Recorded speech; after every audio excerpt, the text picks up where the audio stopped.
A gente segue falando aqui sobre cenários e pesquisas eleitorais, porque um novo levantamento do Instituto Futura, com a empresa Futura Inteligência, uma empresa da Apex Partners, trouxe, portanto, uma análise de como é que se sairiam alguns nomes aí na corrida pelo governo do Paraná. E o senador Sérgio Moro, do União Brasil, aparece à frente de possíveis adversários. Na pesquisa espontânea, quando os nomes não são colocados, mais de 50%, esse dado é bastante importante, diz não saber em quem vai votar para o governo do estado. Outros 28,8% citaram Ratinho Júnior, que é natural, mas enfim, o governador não pode concorrer e tentar reeleição, a gente sabe que vem buscando aí um caminho nacional.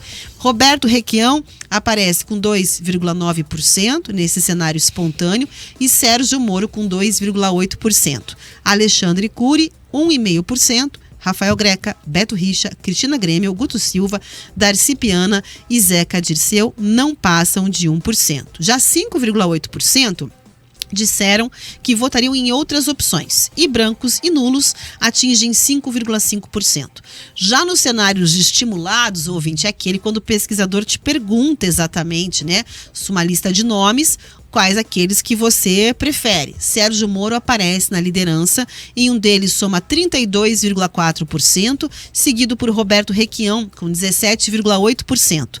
Beto Richa em terceiro, com 11,9%, e Cristina Grêmio, com 6,6%. Alexandre Cury chega a 5,8%, Guto Silva 2,8%, NVR 2%, brancos e nulos 12,5% e os indecisos 8,1%. Em outro panorama, Sérgio Moro atinge 31,5% e Roberto Requião 17,4%. Rafael Greca soma 12,3%. Beto Richa 11,1% e Cristina Grêmio 7,8%. Guto Silva chega a 2,4% e Enio Verri a 1,9%. Brancos ou nulos são 10,8% e indecisos 4,9%. Em outros dois cenários, com a inclusão de Cida Borghetti e Darcy Piana, Sérgio Moro segue liderando, ultrapassando os 30% de intenções de voto. Entre os candidatos ao governo que os paranaenses não votariam, em hipótese alguma, aparece Roberto Requião com 32,6%, Beto Richa com 28,6% e Zeca Dirceu com 27,2%. A rejeição a Sérgio Moro é de 21,2%, de Cida Borghetti é de 16,8% e de Cristina Grêmio de 14%. O índice de rejeição de Enio Verri foi de 13%, de Alexandre Cury de 12,5% e de Darcy Piana de 11,1%. Guto Silva ficou com 10,2%. Outros 5,7% rejeitam todos os nomes citados, 4,7% não souberam responder e 3,2% não rejeita nenhuma das opções. A pesquisa foi feita com 800 entrevistados entre 14 de março e 1º de abril, margem de erro 3,5 pontos para mais ou menos, nível de confiança de 95%. Você veja bem, Sérgio Moro, então, né, a notícia que a gente trouxe, se sai melhor, se sai muito bem em todos os cenários de primeiro turno e de segundo turno, né? Acho que é importante que a gente traga ali o destrinchar dessa informação, porque quando você vai olhar os nomes que foram apresentados, por exemplo, você tem Cristina Grêmio, que já falou que vai sair ao Senado. Roberto Requião, que teve um desempenho pífio nas últimas eleições à Prefeitura de Curitiba.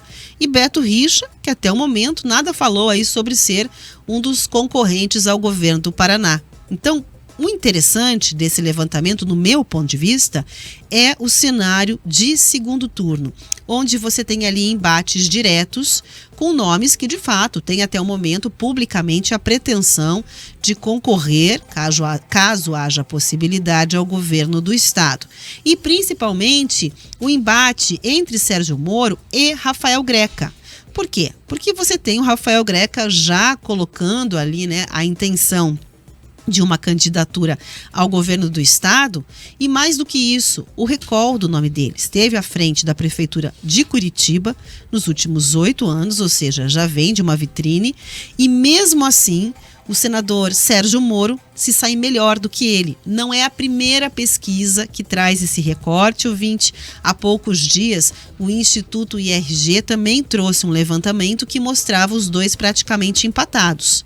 Mas, em tese, se os eleitores de Curitiba que estão sendo ouvidos, os eleitores do Paraná estão sendo ouvidos, você imagina que talvez o prefeito deveria ter ali um apontamento maior pelo tempo, pela exposição, pela correlação com a cidade, né, do que um distanciamento em Brasília de um senador Moro que está em um primeiro cargo eletivo. Informação de bastidor, isso foi tido como uma comemoração dentro da equipe do Sérgio Moro e serve como uma sinalização a respeito da viabilidade de Rafael Greca. Pode mudar? Pode. Até porque essa eleição para o governo vai ter um fator toque de Midas, ou seja, aquele que o governador escolher e que hoje pode estar lá na casa de 1,5%, 2 e pouco por cento, né?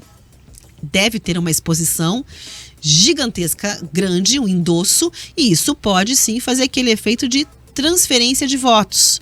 Então, é um cenário de 14 de abril de 2025 que a gente está analisando, falando aqui sobre esse retrato. E mostra também, Rafa, como tudo ainda está muito incerto, né? Você bem destacou, é uma leitura de momento, como toda pesquisa eleitoral. E se a gente para refletir, a maior parte da população ainda não está preocupada mesmo com as eleições, né? 50% aqui das pessoas que foram entrevistadas, 800 no total, disseram não faço a menor ideia em quem votarei. E aí você tem um percentual mais significativo que passa ali dos 30%, que lembra, claro, do nome do governador Ratinho Júnior, que a gente falou há pouco, está muito bem avaliado, passa ali de 80% de aprovação aqui no nosso estado.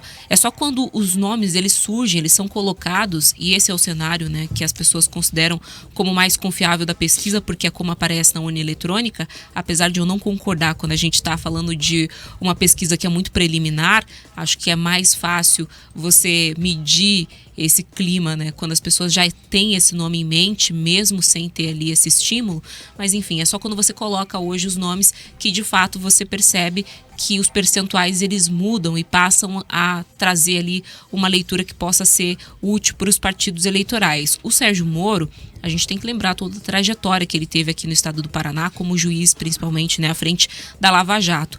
Ter um nome conhecido é fundamental. É por isso que é tão difícil, né, pensar numa candidatura de um governador, seja do Paraná ou de qualquer outro estado, que consiga furar essa bolha e chegar a todos os estados brasileiros, né? E é o desafio do Ratinho, é o desafio do Caiado, é o desafio, talvez não do Tarcísio, porque como está aí no principal estado brasileiro, acaba tendo uma visibilidade muito grande na mídia, mas você ser um nome que já é de conhecimento da população, mesmo não sendo na política, te dá uma grande vantagem. Olha só para o nome do Datena, olha para o nome do Gustavo Lima, como eles já surgem bem em qualquer pesquisa eleitoral. Então, eu acho que ele tem esse privilégio, vamos dizer assim, essa vantagem em relação aos demais candidatos, mas também há ali uma série de outros nomes que a gente sabe vão muito provavelmente de fato disputar as eleições, que aparecem hoje de uma forma muito tímida, mas vão crescer justamente porque há toda uma movimentação a ser feita. O Guto Silva, por exemplo, aparece muito parecido com o Enio Verri, que a gente já destacou aqui, é do Partido dos Trabalhadores. Vai ter muita dificuldade em crescer, justamente porque a gente tem um eleitorado que é conservador, mas o Guto, que provavelmente vai ser o nome indicado por Ratinho Júnior, está lá hoje no mesmo patamar.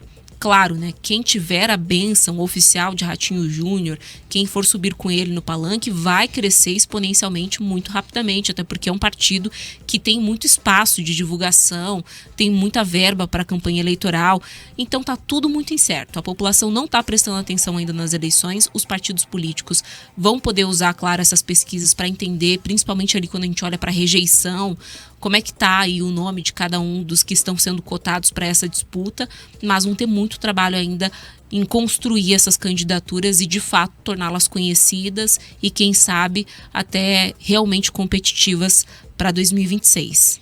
Aí vale dizer o seguinte, bom, então vocês estão falando de pesquisa, mas o ideal era que a gente conhecesse o cenário quando estivessem ali os nomes mais definidos, né, mais afunilados. Pois é, essas pesquisas são exatamente o termômetro para definir viabilidade de nomes e para que você, ouvinte, que acompanha a política, que gosta de entender o que acontece, né, por trás ali dos movimentos que acabam tendo pessoas importantes, decidindo coisas para o país, para a sua vida, né, para compreender como as coisas se dão, elas vêm também nessa leitura. Então, se você tiver alguém que virou secretário, alguém que depois foi fazer um cargo, trocou de partido, é exatamente por essas movimentações e leituras de viabilidade ligadas e conectadas ali também a um projeto pessoal. Então, é por isso que elas têm relevância. Por isso que nesse momento é importante, porque a gente vai encontrar lá na urna, lá na frente, como aquela peneira de nomes, ela vai se desenhando